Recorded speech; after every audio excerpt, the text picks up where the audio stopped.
Hi guys, it's Steve from Techie Tips, and in today's video I'm going to show you how to fix problems with the touchpad on your laptop or your mouse and your pointer. So I've had a lot of questions about this particular subject because there's a number of fixes that we can do, including updating drivers. But first of all, what we'll do is we can change the pointer speed. So this is the pointer, the speed at which it moves when we drag it. So what we need to do is we need to go into the settings. So we go down to the bottom left hand corner and type in settings.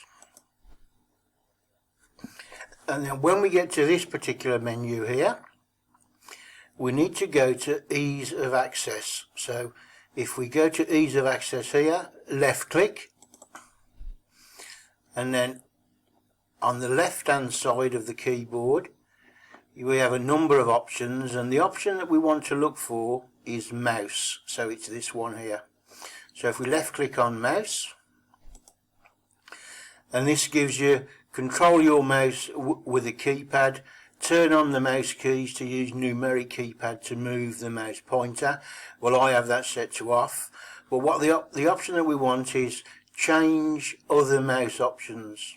So if we click on change other mouse options, we come to this screen and there's a drag and a drop here, and this actually adjusts the speed, the way the cursor moves across the screen. So it may be going really fast and you don't like it, so you just left click, hold and slow it down.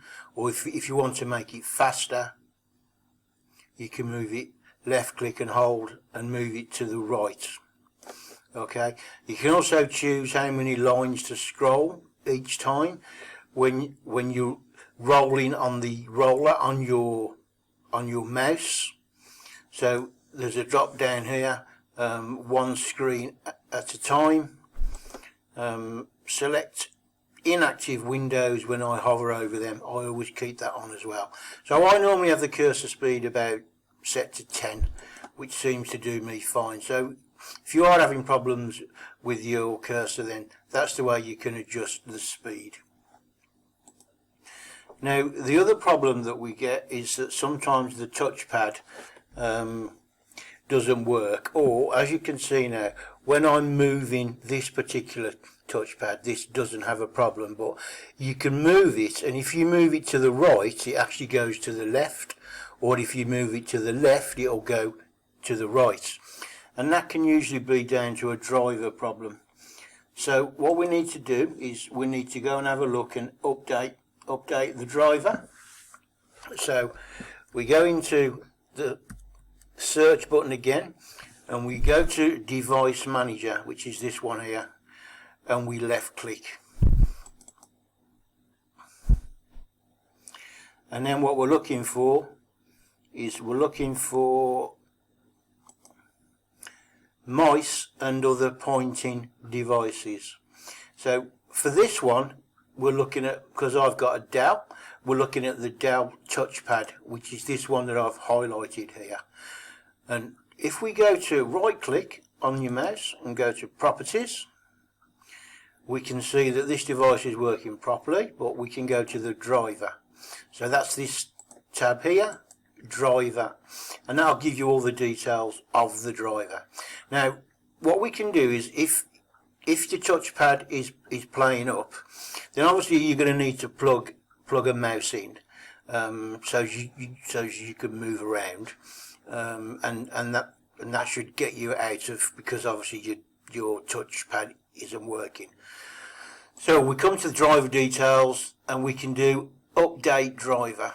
So if we click on update driver, and we get two options. One is how do you want to search for the drivers, or you can search automatically if you're connected to the internet, and if you click on this it'll go away. If it finds a more up-to-date driver than you've already got installed, it will install it and it will tell you. If I click on it, I think it's going to say you've currently got the best driver installed, so I'll just do that anyway and show you. searching for drivers, the best drivers for your device are already installed. Now, if we do update driver again, we can go to Browse My Computer for Drivers. So click on Browse My Computer for Drivers. And then what we need to do is pick this second option, which is let me pick from a list of available drivers on my computer. So if we click on that, and here you can see the various drivers that we've got for the Dell Touchpad. I've got 3 Dell Touchpad, and these are the versions 23rd of 6, 2015 and 13th of 10th, 2016. So if I click on there, it says the driver is digitally signed, which is important that it is. If we do next, installing drivers, we'll just wait for that to complete. Windows has successfully updated your drivers. Click close, and that's how you actually update your drivers. Now, as you can see here, we've got a message because we've updated a driver. You would need to restart your PC to bring that new driver into effect. So that's how you update drivers. I hope this video's been of some use to you. If it has, please click the like button and subscribe to my channel. And I will see you in the next video.